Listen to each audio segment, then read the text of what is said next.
This took me forever to remember how to do this, but to change my boring head, all of this is controlled by a separate file that can be loaded up here. This file can be created only from inside Maestro CNC,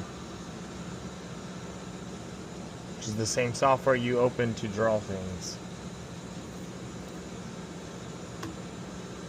You go to Machines, Tooling, and from here you can see your setup.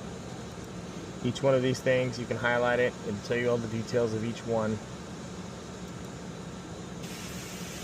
You can select what you want to put. Say I want to put a 2 right here. Right click, assign. It's just telling me that I want to, do you want to replace this? Yes.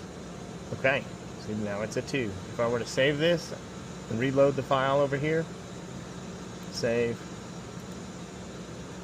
and then reload file, load, change made. Yep, the one thing changed, right? Complete. Now it's a 2.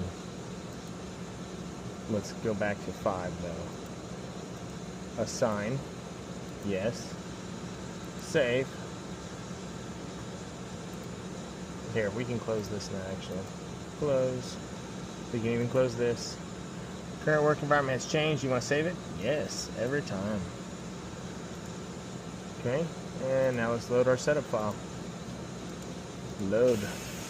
Change made? Yep, one change made. Done. Physical setup is compliant.